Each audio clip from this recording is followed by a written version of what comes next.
Liv Moods here on the sessions. I find it really hard to not just say your full name all the time. You've got such a name for like entertaining.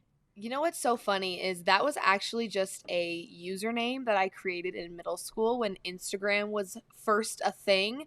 I was like, Liv Moods, that kind of has a ring to it. Great. I'm glad Wait, I is kind of. Moods not your last name? No, Wait, it's what's your last not. name? I didn't My know my that. last name is actually Moody. Olivia Moody is my Okay. full name. So I Okay. just shortened it up. I was like, Liv Moods is, of course people would make jokes about my last name. Actually at the airport yesterday, some guy was checking my license and he's like, "Are you Moody today?" And I was like, "Good one. Like we're Yeah. not gonna do this." I am Oh Moody my because I'm at the gosh. airport. I don't want to talk about Yes. it. And now you're making But it yeah, no, worse. Moody is actually my last name. So Moods was just kind of a fun little, you know, It's Instagram cute. I username. like it. Live Yeah, it works. It Moods. definitely does. It's really funny. I mean, my married last name is Good. So yeah, I get hit with that all the time. Are you good? You feeling good? And I think it's the novelty is like we've been married for like 5 years, something like that, 6 years. I don't know, something like that.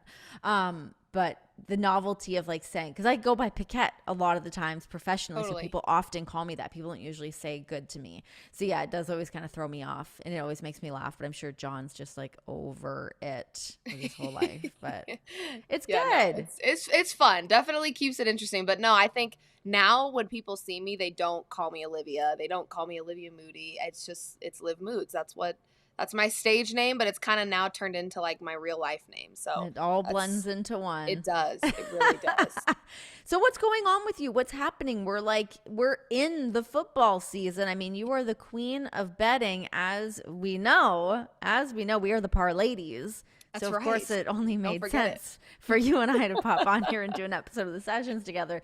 So if you guys have seen it or not, Liv and I have been doing a series for I don't know, past couple weeks where Yeah, Liv is teaching me how to bet because I don't know anything about that world. It's fascinating. There's money to be made there. And not only in like terms lots. of like the betting world, of course, like, yeah, putting money down on a bet to turn that around and have a gain on that. Great. But also just in the world of like, where like betting is headed. I mean, you look at like the Pat McAfees of the world. You see just Kay Adams. She's got her show with FanDuel as well. Like Right. you're in the right line of work. Yeah, I agree. I mean, it was so interesting because I graduated from college in 2020, the thick of the pandemic, when Wow. sports was obviously what I wanted to do, but sports weren't a thing. It was Rudy Gobert. He coughed on the mic, and all of a sudden, sports were shut down. And Hmm. so, I didn't know where I wanted, like, how to get myself into the industry and how to work in sports. Originally, sports betting was not on my radar. And then I was presented with an opportunity that was essentially a startup company. So I wasn't making great money, lots of inconsistencies, as you know, when you We join a love it. startup company. We love it. But I was like, what do I have to lose? I'm moving back in with my parents. The world is shut down. I mean, this is maybe my only opportunity to kind of get my feet wet in the sports space. And so I was like, hey, if you want me to work with you, great. I don't know sports betting at all, so I'm going to have a lot of work to do, but I'm happy to do it. And so I did. I jumped right into it. And this was a time where, people were betting on like Russian table tennis. We Like were it was people like, were struggling to find. right. But it was Yeah. like just when you think there's nothing going on in sports, it's like sports betting is still a thing. And we're Hmm. betting on horse races and we're betting on, Russian table tennis. I mean, just crazy things that people are putting their money on.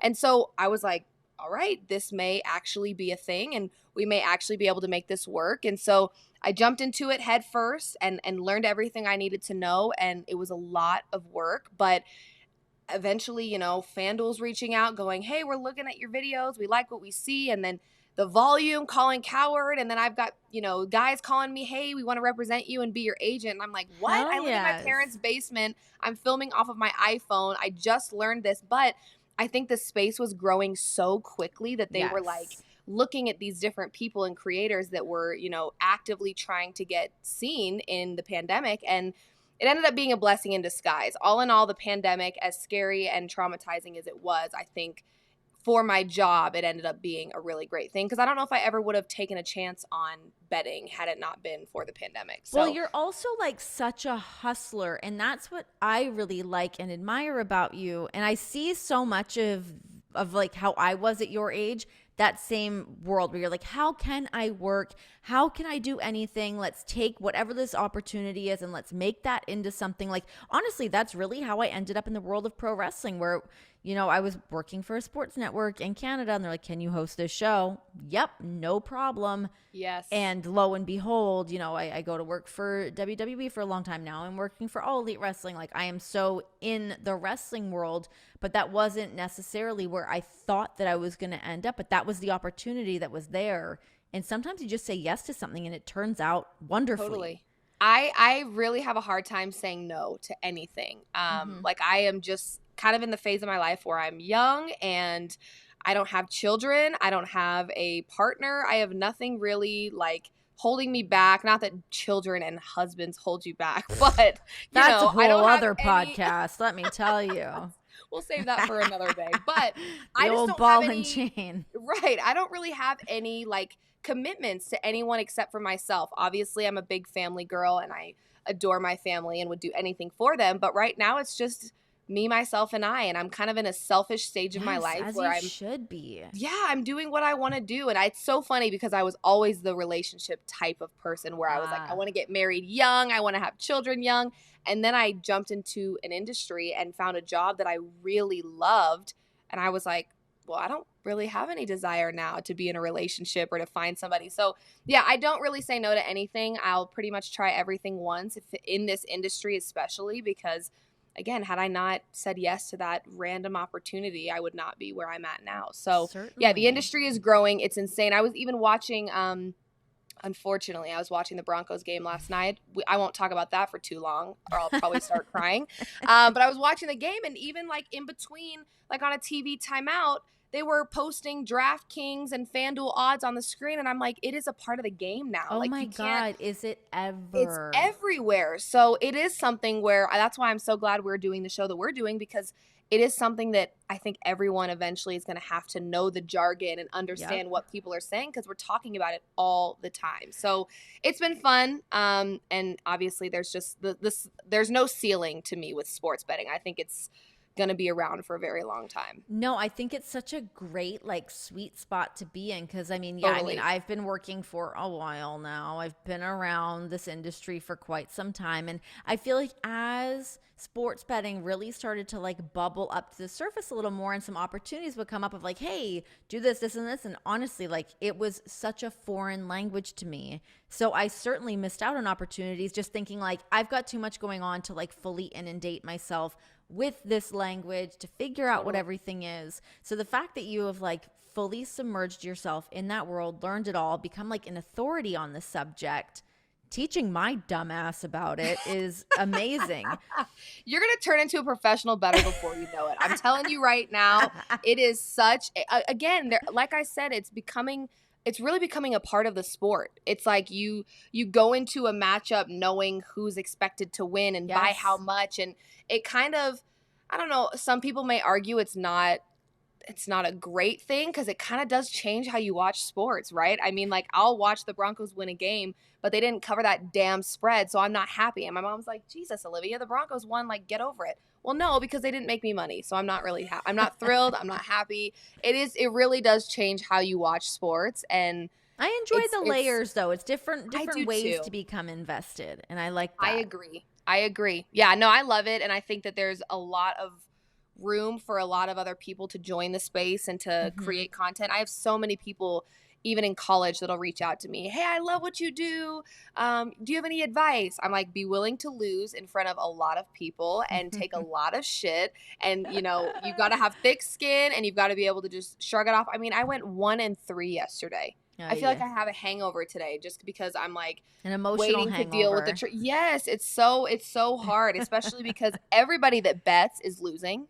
You don't ever win 100% of your bets. I just have to lose in public in front of the masses. Yep. And that's where it's like, oh God, this is kind of difficult. But either way, I love it. And it's an ever growing industry. I don't think it's slowing down anytime soon. So I just tell everybody, start learning about it, jump on board, on. because it's not slowing down. So Yeah, you may as well just certainly. join the fun.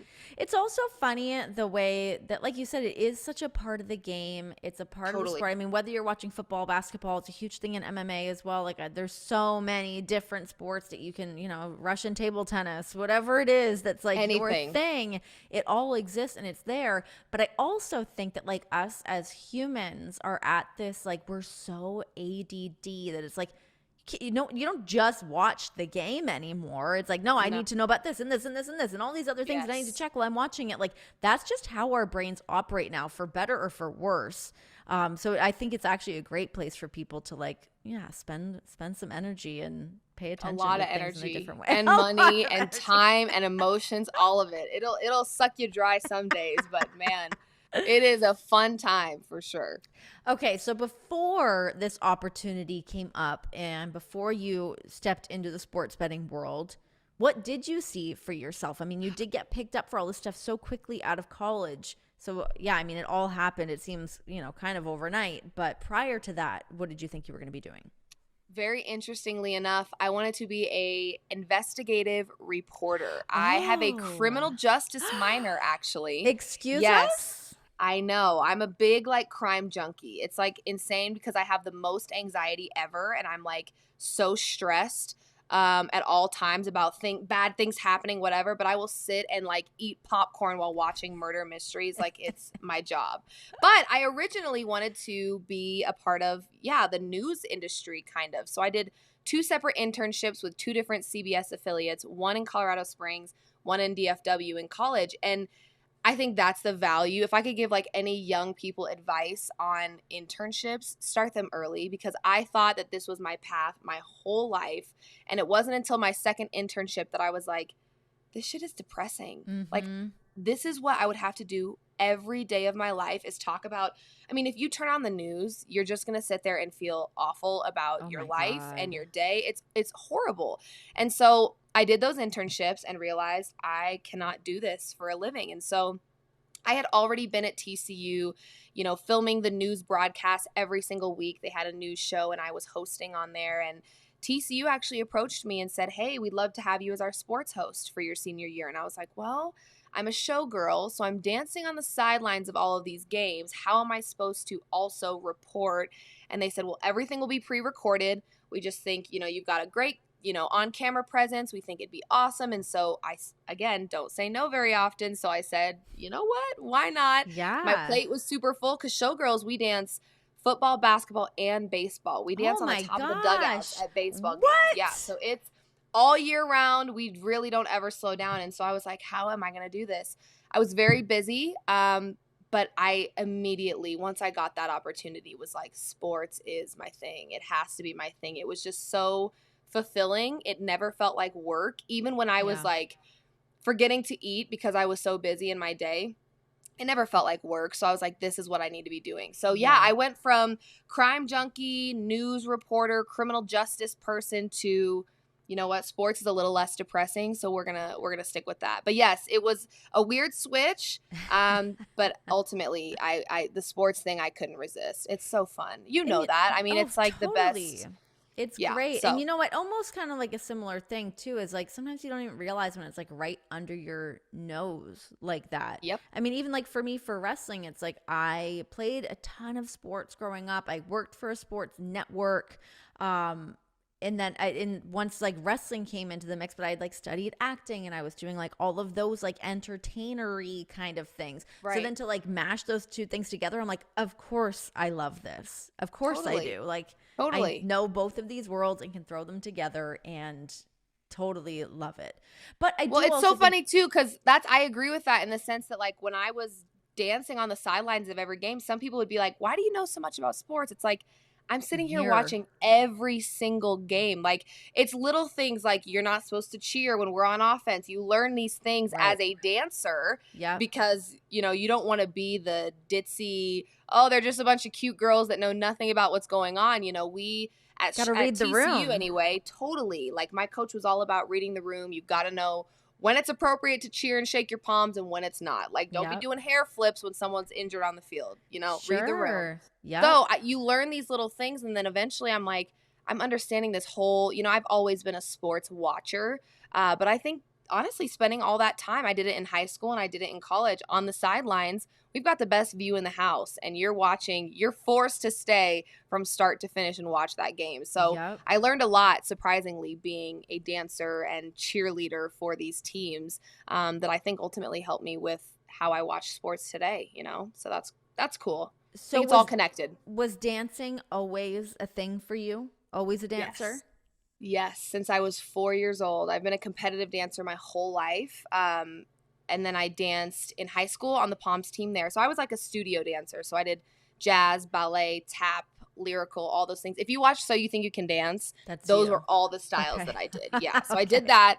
And then I was on Suck it, Jenna Dewan. I'm just kidding. I love her. Right. You've got nothing on me. All right. She's actually phenomenal. She's and amazing. One of the most, incredible looking humans ever. She's stunning. Is, I know. But yeah, so I did the dance team at my high school, and I actually didn't go to TCU to be a dancer. I think a lot of people do, they like chase after the dance team.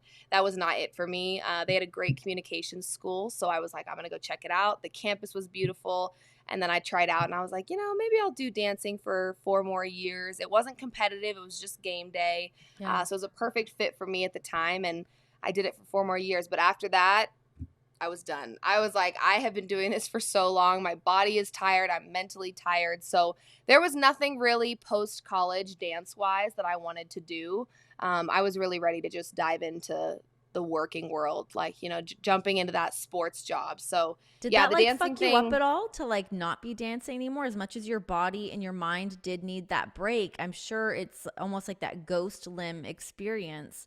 Totally. Of not doing that anymore, that you kind of go through like a bit of like an emotional, personal breakup. Absolutely. And I think what made it 10 times harder is that I cheered at my final, what I didn't know was my final basketball game at TCU as a showgirl. We had just beaten Baylor. It was an insane win. And then we all went on our spring break trips and got an email that we couldn't come back. And so my dancing career really did abruptly end with no closure, it felt like, which I almost wonder, was this like, because of COVID? Yes. Yeah. Yes. So I almost wonder, like, was it for the best? Like, I would have just kept, like, it would have almost been harder to be like, this is my last this. Like, I think almost having it be so abrupt was helpful in a way, but it really did hurt. Like, it was something where you're like, dancing has been my identity for 18 plus years. Like, this is all I've ever known. Yeah. And then it was just over like that. So again, I'm a psycho and I don't know what free time is or spare time. So I do also coach right now a little bit. Oh my gosh.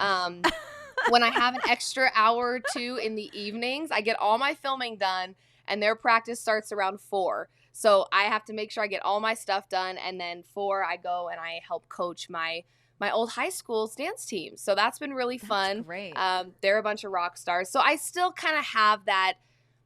I can lean on that when I'm missing dance, if that makes sense. It keeps me connected to the world without having to like get in the splits and like hurt myself, if that makes sense. So no, we're still in there, does. But it's so funny because like, so I played ringette growing up, which is like hockey, but I played it, up into like my 20s. But kind of similar to you, I was just so eager to work. I was like, okay, cool, I've done this thing, but now I'm on to this other thing. I want to work. I want to hustle. I want to, get in front of the camera as much as I can. I want to audition, take classes, blah, blah, blah, blah. And then my career, I just started working and I kept working and oh my God, thank God. And it's been amazing. But it's in the last like couple years, there's been like a part of me. And now at 37 going, I kind of miss that I used to do those things. So just not even that long ago, I was like, I'm just going to go play some pickup hockey because we're in Cincinnati now. They didn't really have too much of that in Las Vegas when we lived out there. But now in Cincinnati, I'm like, okay, there's maybe like a little bit of it. So I went to go do it. I played like this pickup game. My husband's like, okay, good luck. Be careful. I had a blast. Like I really did have a fun time. But it was like the 2 days. It's always the second day. It's the day after the day that like you're in so much pain. So I'm like hobbling around. My hip flexors are tight. My whole body feels beat up. And my husband goes, "You're a 37-year-old mother. Like, don't do that again." Don't do that again. No, it's so I went to the TCU game this past weekend and I got a media pass. So I was able to be down on the field and I was making TikToks and filming fun content and I wore my showgirl boots. And it's so funny because all I did was stand for the whole football game. Now, mind you, standing does hurt and these boots are not super comfortable, but I used to dance in these things for 4 straight quarters of football. So I'm standing there going, like, I'm aching. My back is starting to hurt. My hips are sore. My knees are sore just standing in these boots. And I look over and the girls that are on the team right now are like fully doing routines in them. And I'm like, how on earth did I manage to do that? But I don't even think it's like, I'm still very young. I work out. I'm still active. But when you're not actively practicing your sport, like I used to do it every day for hours. And so when I stopped doing that, my body's like, this is foreign to you now. Girl. Like you're not in the same dance shape that you used to be in. So yeah, it was very interesting. Just standing in the boots, I was like about to die and they were over there just absolutely crushing it, dancing in them. So it can be rough out there. Yeah. You think you still got it, then all of a sudden you throw on the boots. I lace up my skates and whew, I was sucking down air big time. I was like, oh, am I having a panic attack? It's very different. It is. And I would like to think I'm in, I work out and I stand, but it's just different. That is a different type of in shape. It really is. And yeah, I don't know if I'd be able to hang with what I used to. It would just take you a sec. You got like what we call like ring rust. You got like dance rust. You just got to like shake it off a little, stretch out. Yeah, I'm sure I'd be okay. I mean, I still film a TikTok or two every once in a while. So I've still got we've seen it. Listen, we've seen it. We know what you've got. We know. Okay, so you get out of college, and then it seems so quickly you get picked up by the Volume with Colin Cowherd. What? That's pretty crazy. Very. Did that rock your world or what?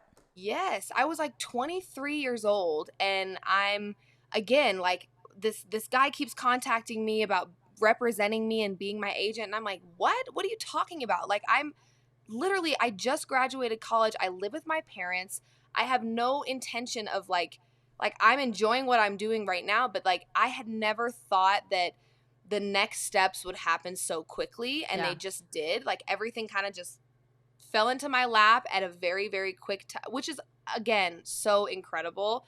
Because I am like a mover and a shaker. I'm trying to be on the next thing and do the next opportunity. That's just how I am. And so it worked out great that way. And I will never I don't ever want to downplay how hard I worked to get there, but I do think so many things aligned very well for me to make it happen. And so I'm very thankful for that. But yeah, I eventually said yes to this guy who wanted to represent me. And I was like, sure, I guess. I mean, I don't really know if I need you, but let's do it.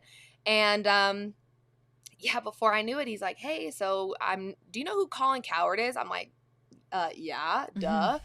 He's like, well, he's got this network and it's called The Volume and it's relatively new, but they've been watching your stuff and they love it. And so I was kind of in conversation going back and forth with them, trying to figure out if it was a good fit and did I want to do it.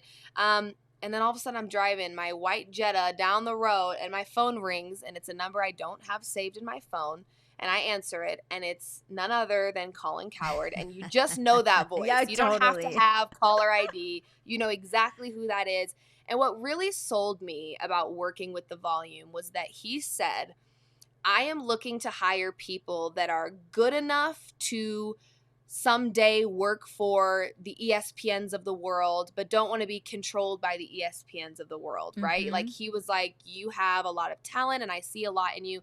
He saw something in me I didn't even see in myself. Like I said, I was filming most of my videos. I was filming in my bathroom because the lighting looked good and it made my skin glow. And I'm like, so here I am trying to start developing this like professionalism from my parents' basement. And we made it work. Don't worry. Hey, we you got to do, right? It was great. But yeah, one thing that stuck with me was that comment about I want to hire people that are good enough to work on the most respected level, but want to have the freedom to just be who they are essentially. Yeah. And he said, we've watched your stuff for the past few months. We love what we've seen and we don't want you to change at all. He's like, I do not want you to, if you want to film a TikTok dance, film a TikTok dance. He's like, so I loved the way he embraced every layer of Liv Moods. Like he Mm-hmm. had obviously watched my stuff. And another thing that very, very much stood out to me was when I had a meeting with, Colin wasn't on this meeting, but when I had a meeting with some of the members of the Volume team,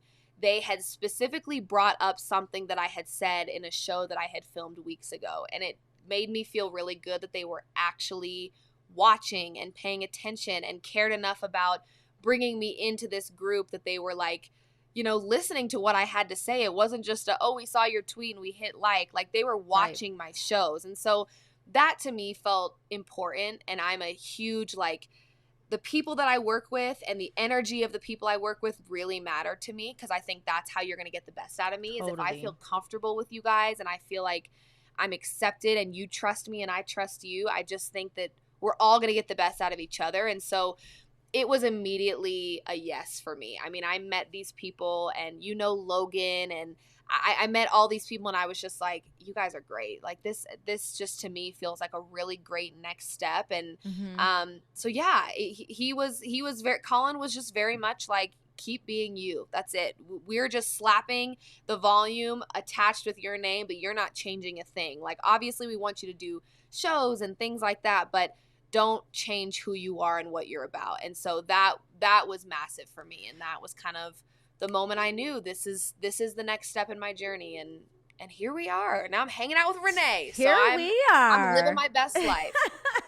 No, it's so cool to think about that though, because, you know, I think so often people's careers kind of go a bit of a different route where it's like, okay, how do I get to the ESPNs? How do I get to the Foxes? Totally. How do I land in those roles? And those are great. And they're definitely places to like strive to be, for sure.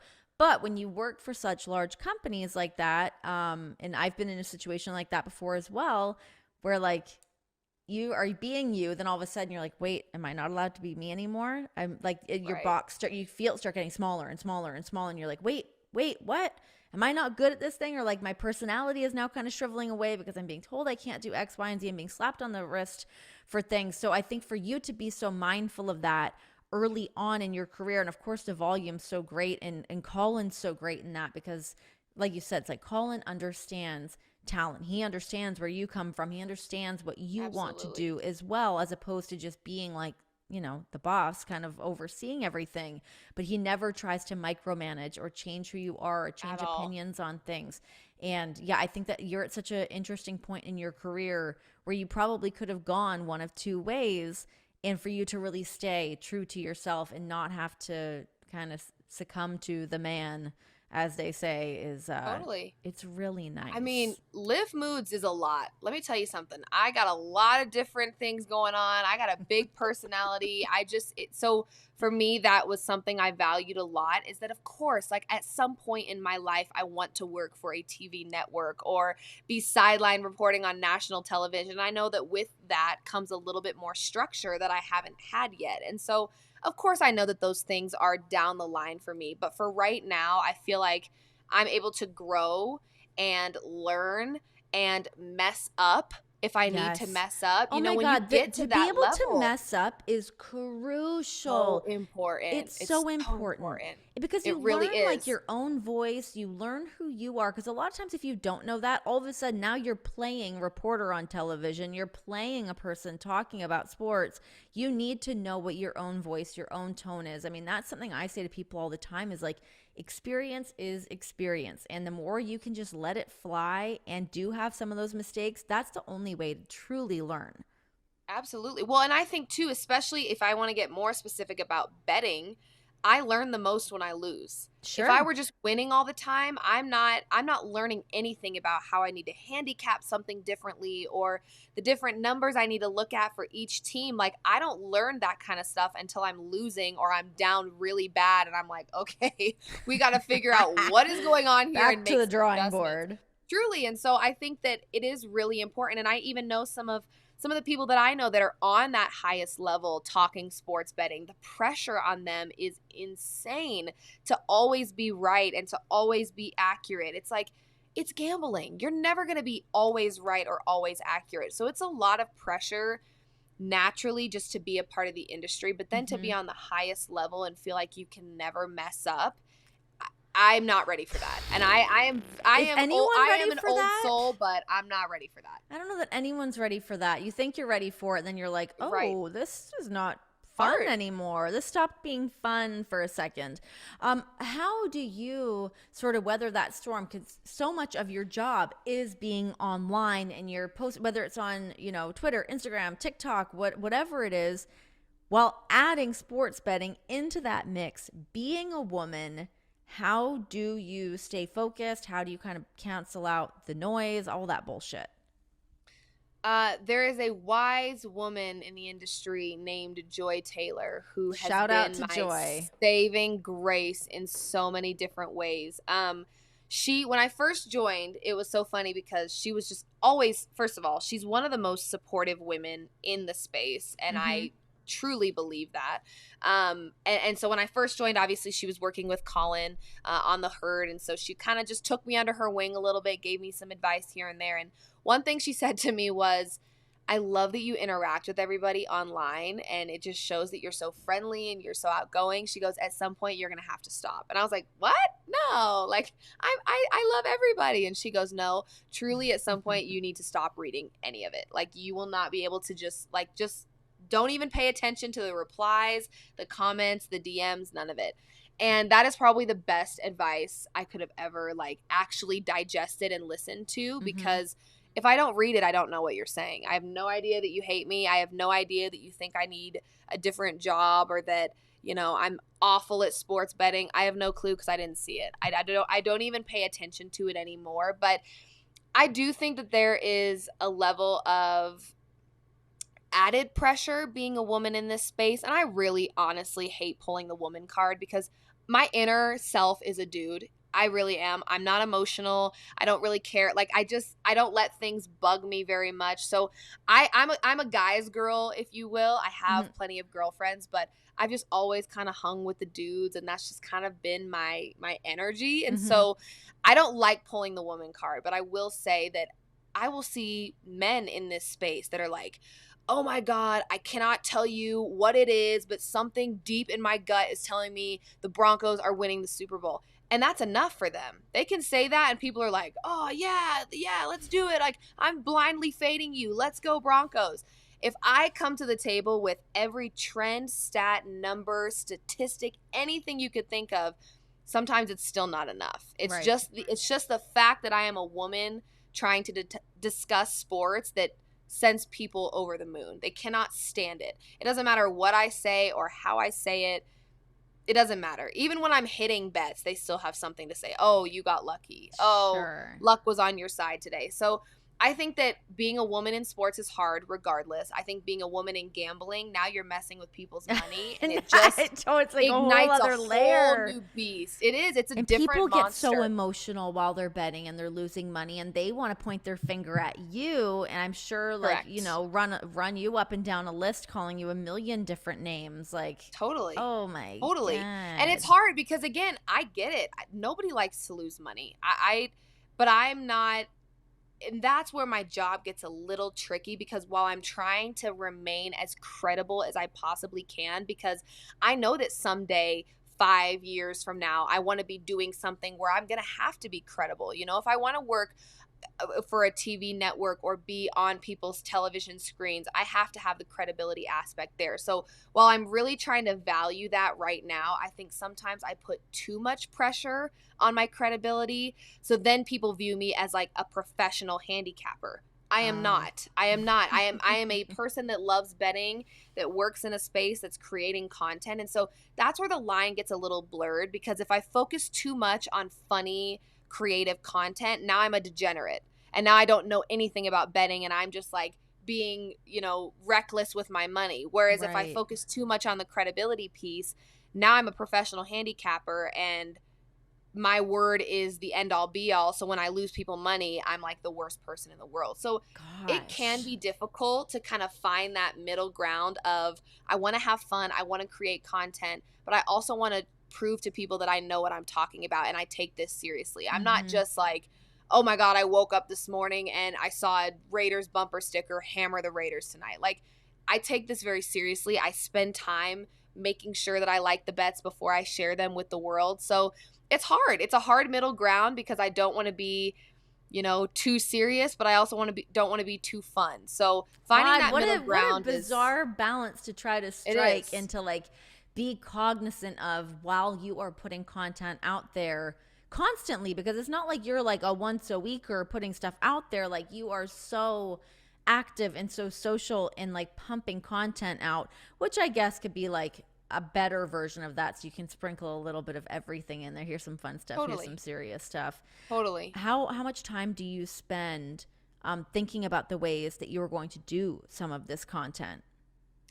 Yeah, a lot, mostly because we've got this crazy little app called TikTok now where everyone jumps on trends, right? Which makes my life a little bit easier in the sense that you find a trend that's trending and you relate it to betting and then you push it out there and people are eating it up. But at the same time, I don't want to follow the trends. I want to be different. I want to be 5 steps ahead of everybody. That's who I am. And so again, it's that fine line of, do we want to do what everyone else is doing, or do we want to have a little bit of a different vibe here because that's what makes me stand out amongst the rest of the creators in the space? So it's hard. And I think a lot of people only see, and this being in the world of podcasting and creating content, that people only see the final product and they're like, your job just seems so fun. I'm like, it is, absolutely. But in order to get that 30-second video, it took a lot of time, even when it's like a funny, dorky, weird, I work with, our girl, Brittany, she's the best in the business. What up? And we'll go through a million different things of, hey, this hashtag is trending right now. Hey, this is a hashtag that's going to push your content into this world of sports. And there's a method to the madness. You don't just blow up overnight or get a following online by just posting random videos. There is a method to the madness. And so that, in conjunction with figuring out what trends you want to do and how to relate them to betting, and also handicapping bets. A lot of times I'll make a TikTok that's like, these are my plays for the weekend.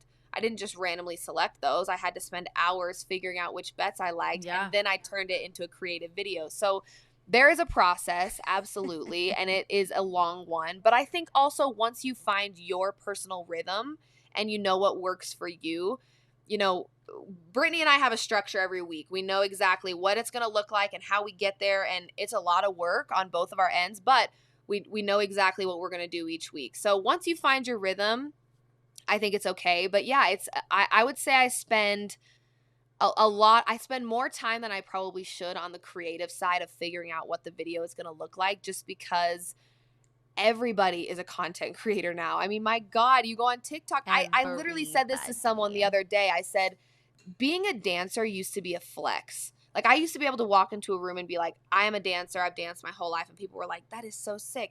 Now everybody's a damn dancer with this damn TikTok crap. I'm like, this isn't even cool anymore. It's not even a flex anymore. So when everybody is a creator, you have to work 10 times harder to be at the top of the creator list. And it's very hard. I mean, there's new faces popping into the industry every day. And so it is hard. I spend a lot of time trying to figure out how to be 5 steps ahead of everybody, but the trends are changing every minute, it feels like. And so it's tough. Social media, I'll give a shout out to people that do it full time. It's a lot. And I mean, I guess I do it full time, but I'm talking people that like are doing the brand deals every second. And so, I mean, it's a lot of work. So shout out to all content creators out there. I have respect for you because it drives me up a wall every once in a while. Like, even just us talking about it right now, I'm like, holy shit. Like, it makes your head spin. Yes, there's it so does. much. And you're right. For what ends up being a 30-second video, a 15-second video, it's like, prior to that, the legwork that went into making sure that this thing looks good and that the timing is right and things are synced up the way they're supposed to be, is the lighting right, and blah, blah, blah, blah, blah. That's like, holy good God. I know. It's a lot. You bust your ass, obviously. I mean, you are working your ass off. How do you chill out? What do you do to like unplug from these things? You must have to. Do you take like little like mental health breaks? Brittany can attest to this in the back. I'm sure she's laughing and giggling. I really struggle with that a lot, actually. And it's not until I have like It's not until the pot is boiling over that I'm like, oh, maybe I should take a breath. Yeah. And it's really hard for me because I don't really feel it coming. Like I'm such a grinder, and I'm always in the zone, that it's not until that 1 or 2 days a month where I'm all of a sudden like, the world is ending. I'm going to pass out. I'm going to throw up. I feel like I seriously need to just like hide away for the rest of my life. I'm crying over nothing. Like that happens 1 to 2 times a month. But until that explosion, Mm-hmm. I don't know how to simmer down. I don't know how to relax. I don't know how to take a second. I have been better this season than I was last NFL season. I have given myself a day during the week where I'm like barely answering my phone. I'm not really on social media. I'll go get my nails done. But it is so hard for me because sports, as you know, Never stops. there's always something going on. Mm-hmm. Always. And I'm the type of person that feels like if I'm not talking about it, I'm behind. Right. Like, oh my God, everyone on my timeline's discussing the NBA games today, but it's my day off. I feel like I just need to like come up with a few bets. And I do. Because I cannot be behind or delayed. It's really, really tough for me. I get it from my dad. He is an absolute workaholic, and I am as well. But when your work fulfills you, it's really hard to put it down. Like, it is truly, again, like I said, dance my whole life was my identity. Now it's my work. Now it's sports betting and content creation. So I need to be better about it because I am still very young and I don't want to burn myself out too early, because that absolutely can happen, and I don't want that to happen. I used to think that wasn't real. I used to think that was bullshit, or a thing that like I was like, that would never affect me. I go. I'm going to do this show. I'm going to book for this. I'm going to audition for this. I've got a flight to catch. I've got to go do all these different things. And then once that did set in, I remember one of my girlfriends saying that to me like early on in my career when I was like, I mean, I always feel like I've been like pretty busy, but this was early on in my career, and she was like, God, aren't you like burnt out? And I remember being like, that just hitting me, and I was like, no, that's not a thing for me. I don't feel that. That's not going to happen to me. And then once it did, I was like, oh, there it is. It has bingo. I feel it. Yes. Yeah. No, I always thought arrived. It was like, I thought it was like a mindset of the week, honestly. And I don't even mean that like in a disrespectful way to people that feel burnout, because first of all, let me also just say, I don't have a child. I don't have, like, there are so many other layers to life that make people burn out. Like, I don't have that. And so for me, I'm not worried about burnout because this is all I'm focused on right now. Whereas other people are doing this. Plus, we know Brittany just had a newborn baby and jumped back into work like it was nothing. I mean, it was like, oh, out comes baby, here comes work. Like, I could not do that. But you would because I would do it because I did the same thing, and I tried to give Brittany the heads up on that too. Because even when I was like, I'll just take 6 weeks, I'm gonna have the baby 6 weeks. Oh my God, that's gonna be like a 6-week vacation. What a treat!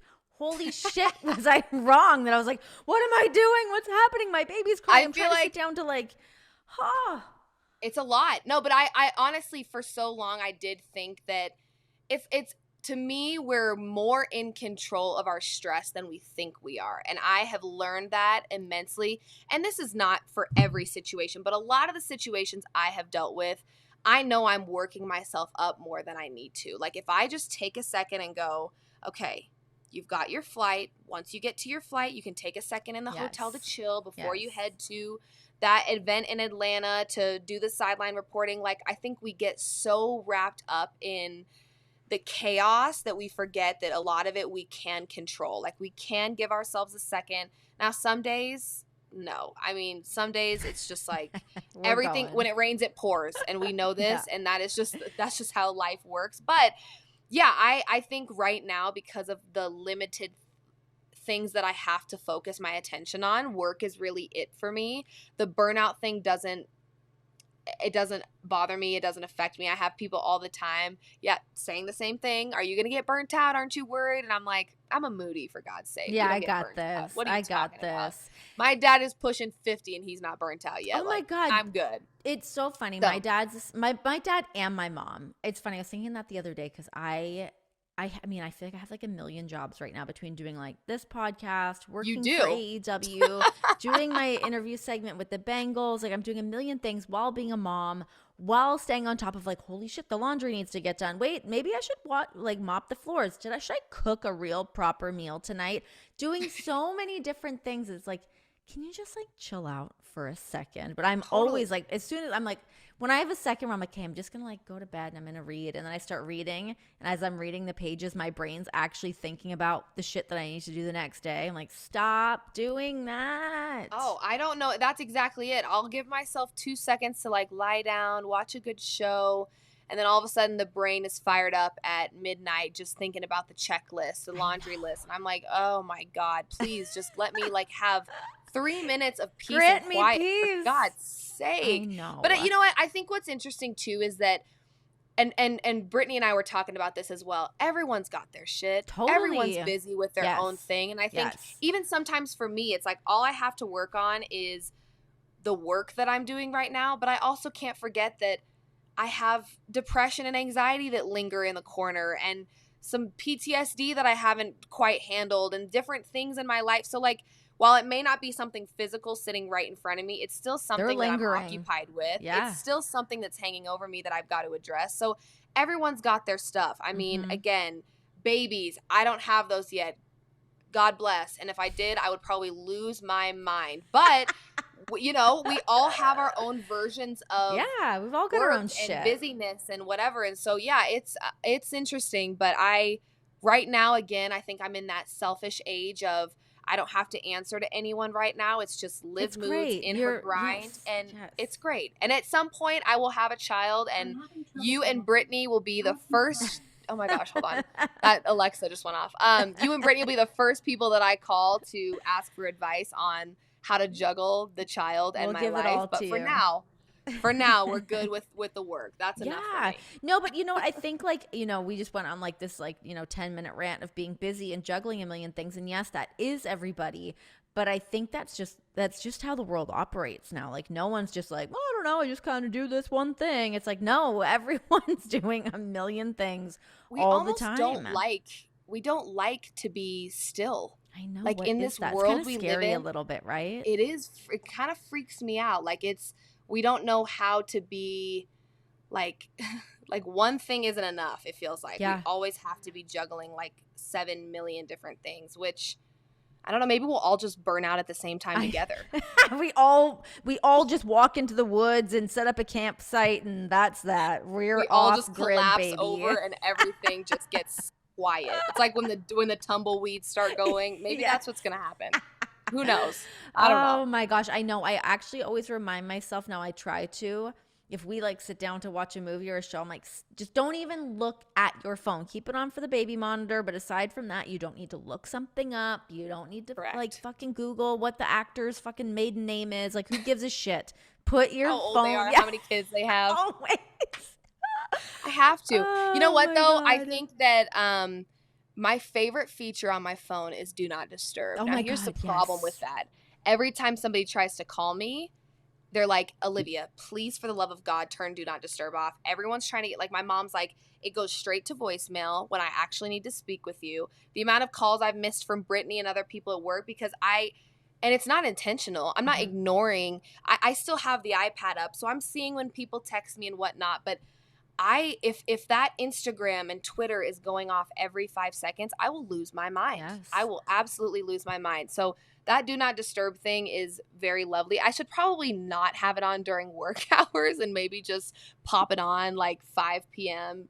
on. Mine is But I set up just on my phone. It starts at 9 p.m. to 7 a.m. that I am in do not I disturb need to mode. set that up Yeah, because I I have miss it a set up to lot of that, calls. and I also have it so when I go into do not disturb, only my husband's calls will come through as regular, and then the baby monitor stays on. Everything else is There you go. Yeah, everything else can just pause.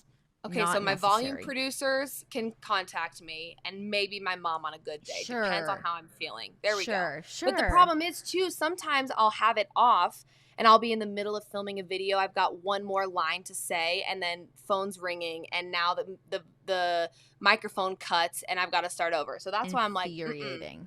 Yeah. I'm just putting do not disturb on. Yeah. And most people know now that when they call me, if it goes straight to voicemail, they'll shoot me a text. It's like, hey, give me a call when you can, because they know the do not disturb. Well, you train people. You train people to know, because I noticed that on your phone that it's always on do not disturb, and I was like, respect. Good. You don't need this text from me right now. You'll get it when you get it, but like it's fine. I'm not offended by it. It's for my mentals. Like honestly, because what do we do in this world when our phone goes off? It's an immediate look down. It's immediate. Oh, who needs me? Oh, okay. And if I let myself get into that like world of constantly looking at notifications, and maybe that's what I need to do, is just turn off my social media notifications. Yeah, that's true. That might be the answer, rather than just telling the whole world to leave me alone. Whoopsies. But hey, striking a balance. It's fine. Sorry, everybody. It's I'm fine. not ignoring you. I just don't want to be talked to in the moment. That's all. Okay. But no, it is important to like be able, especially in the world that we live in and work in, and this is a very important part of our daily jobs and lives. And so I think being able to remove yourself from that whenever you can or have the time has been very helpful for me, because it's so easy. Like, and the damn phone now does the whole, you're up 70% oh on my your screen God, time. piss like, off. Nobody asked you. It's like know. the Apple Watch telling you to stand up. Like, piss be quiet. Off. I know. I'm filming. Shut your pie hole. I don't want to hear nuts. it. Okay, so we're in the football season. You are, Yes. Eyeballs deep in NFL, but you know plenty more of other sports. Your NBA as well. Big basketball. Okay, great. Love basketball. When do we start? Big basketball. I mean, I know you cover basketball and stuff, but we need some more basketball content. Let's get that. I know. So I'm trickling in there, especially on the days when we don't have football games now, like Tuesday, Wednesday, Friday. Obviously, Saturday's big college football day, so I don't really like to touch that. But Tuesday, Wednesdays, Fridays, I think I'm going to start trickling in some more NBA stuff, because we won't have any NFL games then. So slowly but surely, we're trying to, it's just so hard to like split your brain. I feel like I'm so in football mode right now that the crossover of NBA and NFL now is kind of like, oh God. Because and I say this all the time. It's not like I'm the team reporter for the Broncos and only have to know their roster. I have to know every roster. I have to know every trade. And, and the NBA is very different, because it feels like every season they've got a whole new team. Yeah. It's not, hey, we just got rid of a couple guys, whatever. It's like they're switching everything up. So it's a lot. And I'm slowly starting to kind of get myself back into basketball mode. But it kind of feels like football's like in their groove. And I'm like, come on. First of all, NBA, I love you. You're my favorite sport ever, but it's not about you right now. It's NFL season, okay? It's Joe Burrow season. Yes, it is. My guy. So, God, don't you just love him? Love him. The game day fits, the swag. I'm becoming more and more fascinated by this human being. Like, who is this guy? Because he's very, like, I loved when I saw that he was talking with Colin and he said something about, like, I don't have any social media, so I don't see anything that people say. And I'm like, you're just kind of one of one, man. Yeah. I mean, that's the best way to, one of one. You got the swagger in the outfits. You know how to play football. I mean, the outfit on Sunday was an interesting call. Which one was that one? I don't know. It was like a wide leg, like Jenko jeans or something almost. Uh-oh. He's throwing it back. Uh-oh. He's throwing it back. I loved when he wore Jamar Chase's jersey in the Superdome where they won the championship. I'm like, that was cool as all hell for that. Yeah, I like that one a lot. Very, very good. He's got swag. He's got swag for sure. Yeah, he does. He's got like a really cool vibe. Even just watching like the locker room, like watching some like the videos and stuff, like just watching him like exist, I find him very fascinating. How is the Bengals stuff going for you? Are you just absolutely loving it? Oh, it's great. I love it. It's one of those things that's funny. Like, I'm so in the world of pro wrestling. I know all those guys. I know all those girls. I have relationships with them. So it's funny to be like in another sport with these guys and trying to like develop this rapport with them within like a 20-minute window of like, hey, we're buddies. And they're like, calm down. But no, relax. I don't know who you are. I know, right? Or they're like, you have a lot of like Twitter followers. Exactly. I mean, we are best friends. You don't even know it. But yeah, I just did some sit downs with Evan McPherson. So great. Awesome. I mean, this guy, come on. And then Ted Karras. I do not love that whole team. That whole they're team so great. They've got a lot of personalities. I sat down with Ted and I was like, oh, I think we would be best friends. If I like worked for the team and was just like around, I was like, I think we'd be best friends. He's so fun, likes to cook. He like reads a lot, has like a really like broad vocabulary that I was like, look at you just snapping off these words. Okay. Yeah. And Look he at like, you, grammar king. He gets degrees between seasons. He like goes back to school. Really? He gets degrees. In the last off season, he like taught himself to play the piano. Like he's fascinating. And really this is cool. why those kind of interviews and sit downs I think are so important, because they especially in betting, like we view them as like, hey, hit your player prop, cash me some money, have a good Sunday. Like we forget that these are human beings, that like when the jersey comes off, they're just like us. Like they're going to school and they're like learning a new skill and playing the piano. I had a whole conversation with Evan McPherson about the Kardashians. He's very into the season on Hulu. That just makes me love that whole program so much more. I love that. I think it's really cool to see you, like, again, we like what you were talking about with me, is that we don't want to be in a box. Like, yes, wrestling has been your life for so long, but that's not all you're good at. That's not all you're capable of. That's not what your box is all about. Like, you got a lot of different things that you can be doing. Definitely. And you're doing them. You got to do them. You make those opportunities. You, like, make the connections. And that's the thing, too. It's, like, along the way throughout your career, you meet certain people. You have different relationships. You know. Totally. Just different moments of meeting other people, and you never really know where another opportunity is going to come from. Like, would I have imagined that I get to do this segment with the Cincinnati Bengals? Never. And like, how fun, how cool. And so I would not have gotten that opportunity if I didn't already have my credibility from like the wrestling space, where people at least trust me to like not totally fuck it up. So everything kind of builds onto the next. I love seeing you thrive. I feel like I am also, like, every time we're hanging out and you're thriving, I'm like, I'm also thriving because I'm hanging out with Renee. It's good. But it's good. I think it's also good for me to see, you know, because sometimes I feel like I'm shoved into the sports betting box. Sure. And again, that's what I do, of course. Like, that is my brand. That is who I am, but there's I more. Also know that there's so many other things that I can do. Yeah, and I don't want anyone to feel like, oh, we'd love to have her for this, but it's not sports betting. So, like, I am a yes girl. I will say yes to it. I will do it, and I will do it well. I won't sleep until I do it well. I just thought of another show idea for you. Oh, here we go. Party. Wait, what if you're doing like criminal investigation, like in sports? There's a lot of fucked up stories in here, girl. This could be your wheelhouse. Really? I'm exposing everybody. I'm talking about all the criminals. You know what? Just like there's always so many crazy stories, and maybe some of them are dead ends and nothing has really happened. But like, I think, you know, between like, I mean, gosh, you look at the like Manti Te'o documentary that came out, and like there's just so many different little pockets of these like crazy stories that have like many layers to them. Maybe that's like another little juicy spot for you.